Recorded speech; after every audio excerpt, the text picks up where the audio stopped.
warahmatullahi wabarakatuh. Waalaikumsalam warahmatullahi wabarakatuh. Selamat siang Bapak Ibu. Yang terhormat kepada Bapak Kepala SMP N2 PPU, kepada Bapak Ibu. Di sini saya akan mendiseminasikan tentang modul 2.2 yang telah saya jalani, yaitu mengenai pembelajaran sosial dan emosional. Di sini mungkin kita kalau melihat judulnya, kita akan beranggapan, wah ini materi apa lagi gitu ya, tentang sosial dan emosional. Tapi setelah kita mempelajari, ternyata kita telah melakukannya sehari-hari. Kita telah mengimplementasikannya sehari-hari di dalam kelas.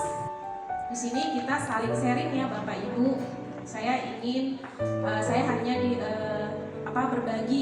berbagi apa yang saya dapatkan dalam kegiatan CGP yang saya ikuti. Mengapa PSE itu sangat penting? Yang pertama, PSE itu berkaitan dengan perkembangan sosial, emosional, karakter, lebih ke karakter peserta didik, yaitu pentingnya perkembangan murid secara holistik, bukan hanya intelektual, tetapi juga fisik, emosional, sosial, dan karakter. 5 KSE itu apa saja? Yang pertama, kesadaran diri, manajemen diri, kemudian kesadaran sosial, keterampilan berelasi, dan pengambilan keputusan yang bertanggung jawab. Yang kesadaran diri dulu kita bahas ya. Jadi kesadaran diri itu adalah kemampuan untuk memahami perasaan, emosi, dan nilai-nilai diri sendiri. Bagaimana pengaruhnya pada perilaku diri dalam berbagai situasi dan konteks kehidupan. Contohnya, kita mengidentifikasi emosi-emosi dalam diri, kemudian menunjukkan integritas dan kejujuran, kemudian dapat menghubungkan perasaan, pikiran, dan nilai-nilai, kemudian menguji dan mempertimbangkan prasangka dan bias, memiliki pola pikir bertumbuh, dan dapat mengembangkan minat menetapkan arah tujuan hidup. Selanjutnya, manajemen diri. Manajemen diri itu adalah kemampuan untuk mengelola emosi, pikiran, dan perilaku diri secara efektif dalam berbagai situasi untuk mencapai tujuan dan aspirasi. Contohnya, mengelola emosi diri, mengidentifikasi dan menggunakan strategi pengelolaan stres. Ini kita dapat melakukan ini di dalam pembelajaran ketika Bapak Ibu melakukan ice breaking gitu. Ya, ini strategi pengelolaan stres. Kalau kita menggunakan ice breaking itu kan biasanya tujuan kita adalah untuk biar anak lebih rileks gitu ya. Kemudian bisa menunjukkan disiplin dan motivasi diri, merancang tujuan pribadi dan bersama, menggunakan keterampilan merancang dan mengorganisir, memperlihatkan keberanian untuk mengambil inisiatif dan mendemonstrasikan kendali diri dan dalam kelompoknya. Kesadaran sosial adalah kemampuan untuk memahami sudut pandang dan dapat berempati dengan orang lain, termasuk mereka yang berasal dari latar belakang, budaya, dan konteks yang berbeda-beda. Contohnya di sini yaitu tentang misalnya kita mempertimbangkan pendapat, pandangan, pemikiran orang lain. Kemudian kita mengakui kemampuan dan kekuatan orang lain. Kita mendemonstrasikan empati kita. Kemudian memahami dan mengekspresikan rasa syukur. Kalau misalnya rasa syukur, misalnya kita ngajak anak-anak untuk ketika misalnya mendapatkan nilai bagus, alhamdulillah gitu ya. Kita ajarkan ke anak-anak itu salah satu pembelajaran kesadaran sosial di dalam pembelajaran.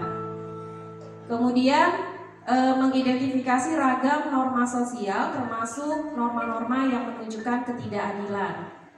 Selanjutnya, keterampilan berelasi adalah kemampuan untuk membangun dan mempertahankan hubungan-hubungan yang sehat dan sportif. Contohnya, berkomunikasi dengan efektif.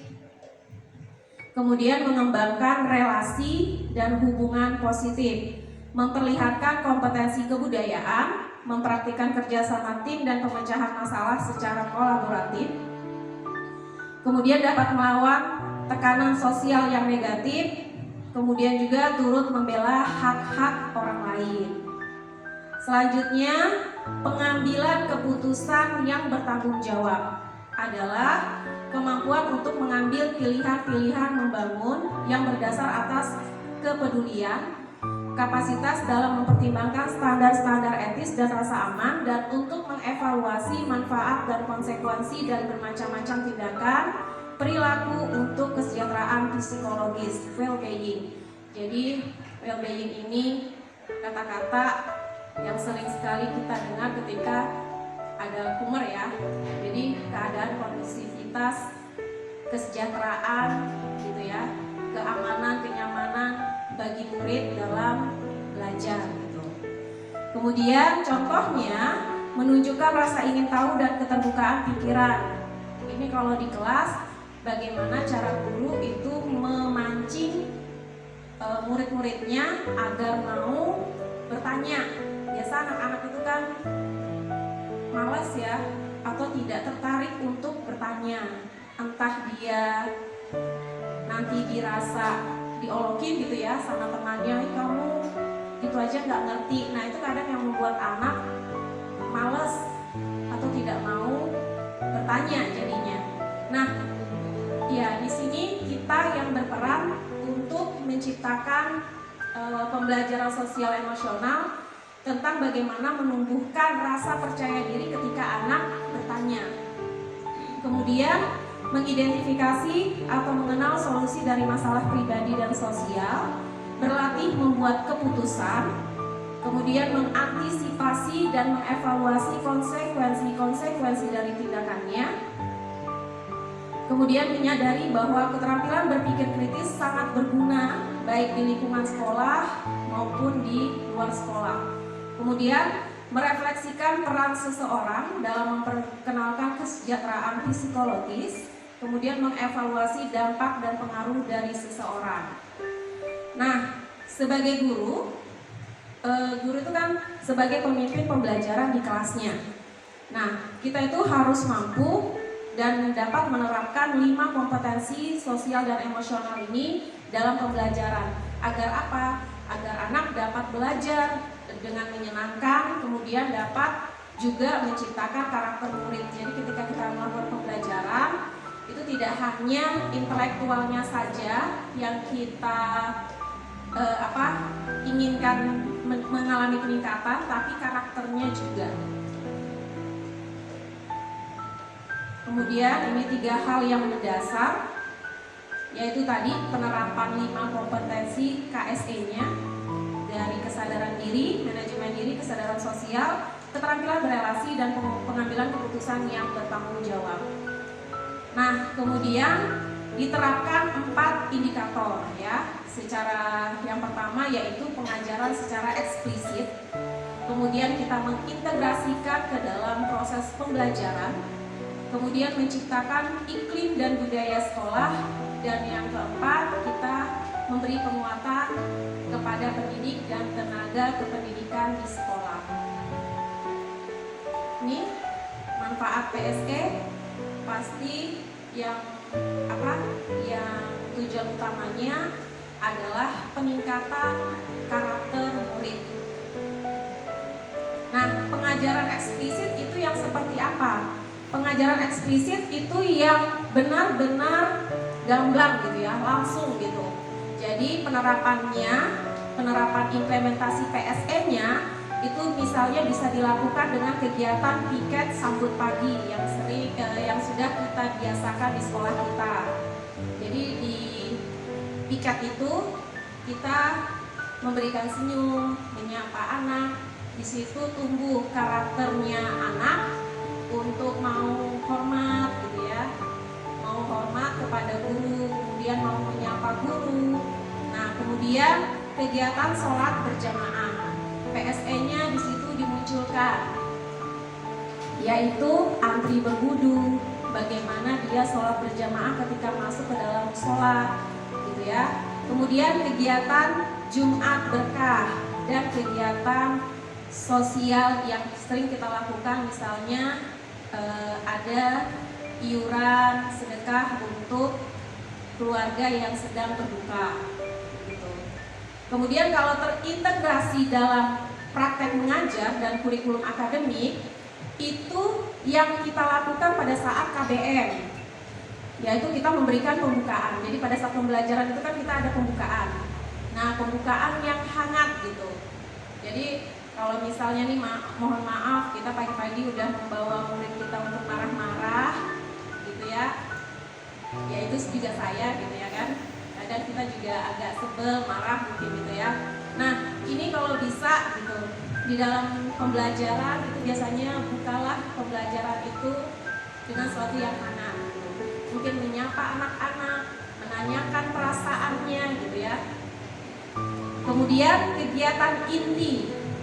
Nah, kegiatan inti ini di dalam pembelajaran, misalnya dengan pembelajaran berkelompok, di situ kan ada keterampilan berelasinya, pengambilan keputusan saat dia kita suruh untuk menyimpulkan apa yang telah kita pelajari, gitu ya. Kemudian ada penutupan yang optimistik, gitu ya.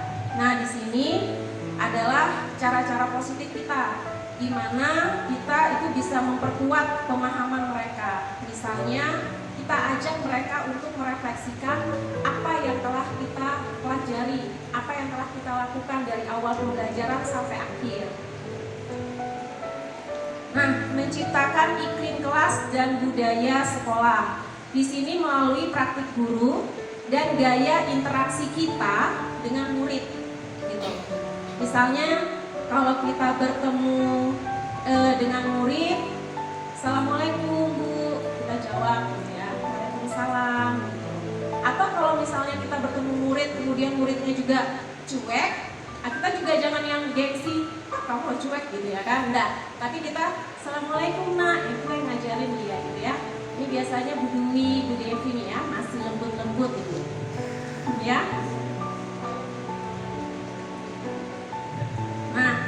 Jadi Bapak Ibu itu kemudian itu yang bisa saya sampaikan, dan ini adalah salah satu contoh penerapan PSE yang terintegrasi di dalam pembelajaran gitu ya. Yaitu kita tunjukkan dengan RPP, di dalam RPP. Nah, jadi RPP-nya itu bentuknya sama atau modul ajar ya.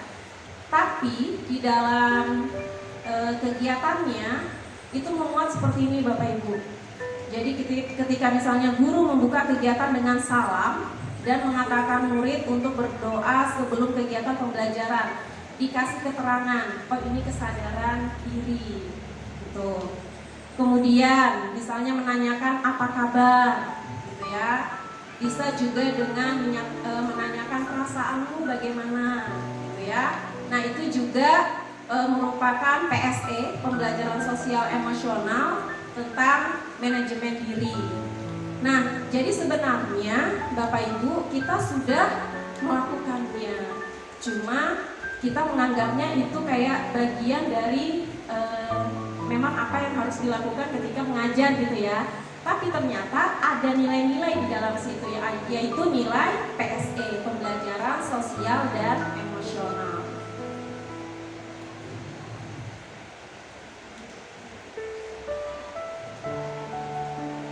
Ini Bapak Ibu, jadi misalnya nih, ketika kita memberikan kesempatan murid untuk membaca buku pilihannya dalam suasana yang kondusif. Jadi ketika murid dipersilahkan, misalnya ke perpus gitu ya, silahkan pilih buku sesuka kalian. ya. Terserah kalian memilih buku yang mana. Nah, di situ tapi nanti perjanjiannya adalah setelah mengambil buku kalian membacanya dengan kondusif gitu ya, dengan tenang. Nah, di situ pembelajarannya apa? Di situ ada pembelajaran tentang kesadaran diri. Kesadaran dirinya apa? Murid mengetahui dan mengembangkan minat terhadap suatu hal. Jadi dia sadar diri, oh ketika saya memilih buku bacaan tentang novel, di situ dia secara emosional, dia tahu, oh saya sukanya ini. Ketika dia mengambil buku pelajaran, dia sadar tentang dirinya, oh saya lebih suka pelajaran atau yang lain. Kemudian kesadaran sosial. Nah tadi kita mengatakan ketika murid itu mengikuti instruksi kita, jadi dia membaca dengan tenang. Di situ ada nilai kesadaran sosial, yaitu murid menunjukkan kepedulian dan perasaan orang lain. Jadi misalnya dia pengen ribut gitu ya, tapi dia sadar gitu kan. Jadi di situ muncul pembelajaran PSE-nya, yaitu tentang kesadaran sosial. Kemudian pengambilan keputusan yang bertanggung jawab, yaitu menyadari bahwa keterampilan berpikir kritis sangat berguna baik di dalam maupun di luar lingkungan sekolah. Jadi banyak kegiatan yang sebenarnya itu adalah PSE gitu ya, pembelajaran tentang sosial dan emosional untuk diri murid. Itu saja Bapak Ibu yang bisa saya sampaikan. Sekarang ini adalah salah satu contoh gitu ya. Salah satu contoh untuk kita mengembalikan fokus kita gitu ya, atau mengembalikan nanti fokus murid kita di kelas. Bapak Ibu bisa mengimplementasikannya, menerapkannya di kelas nanti, yaitu dengan teknik stop gitu ya. Kita mulai ya Bapak Ibu.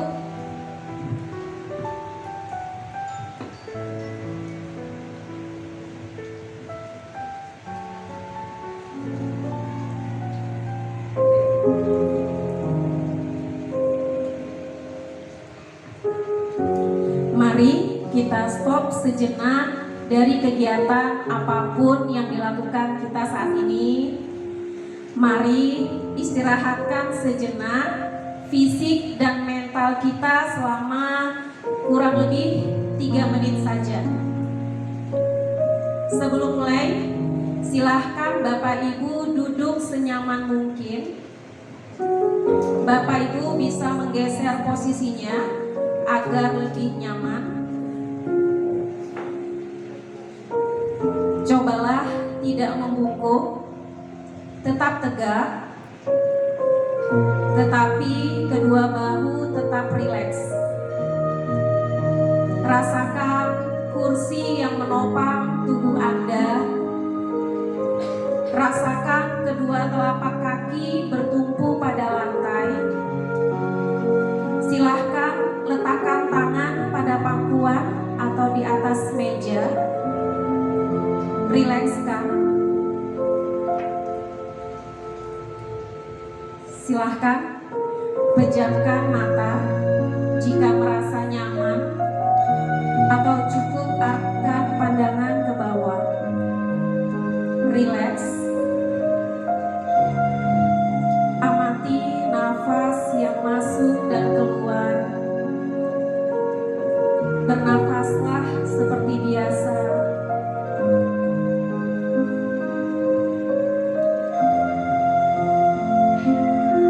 Saat bernapas, rasakan udara yang masuk dan keluar melalui hidung. Rasakan abdomen yang turun naik saat bernapas. Mari bernapas lebih pelan dan dalam. Rasakan perut mengembang dan mengempis saat bernapas.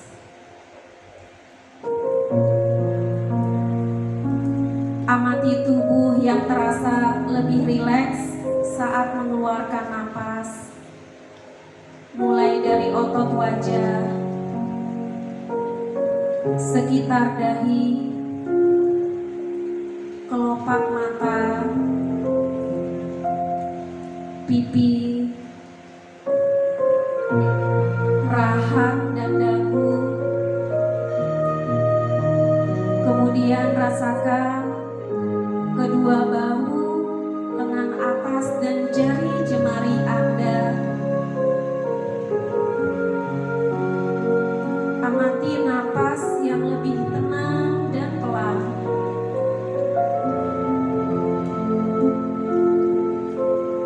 Amati perasaan Anda saat ini.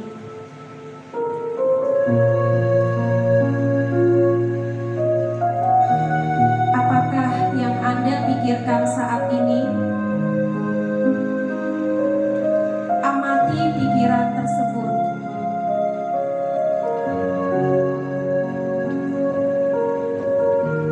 Apakah pilihan yang akan Anda lakukan setelah ini? Rasakan lebih mendalam.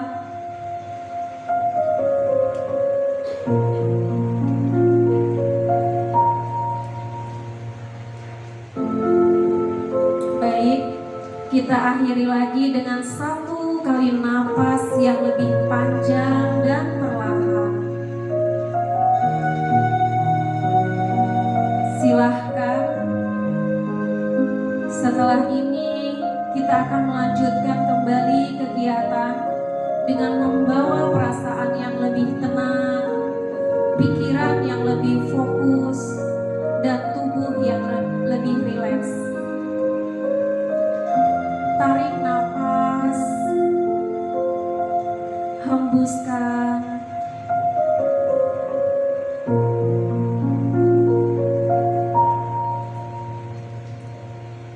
Terima kasih Bapak Ibu. Latihan mindfulness kita sudah selesai. Itu adalah salah satu cara untuk merilekskan anak-anak diri kita agar anak-anak itu lebih fokus lagi, kembali fokus, atau misalnya ingin biar anak-anak lebih terasa rileks gitu ya setelah mengikuti pembelajaran yang kita berikan. Juga ini ya Bapak Ibu bisa nanti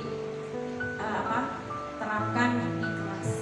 Terima kasih Bapak Ibu, itu saja yang dapat saya sampaikan. Saya ingin minta satu atau dua orang merefleksikan apa yang telah kita lakukan hari ini. Ada yang ingin merefleksikan Bapak Ibu? Silakan Mbak Devi.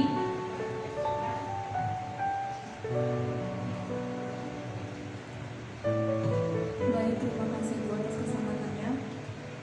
Mungkin dari kegiatan yang dilakukan ini kita tuh jadi lebih tenang gitu. Jadi mungkin kalau diterapkan ke pembelajaran kita, ke anak-anak kita gitu.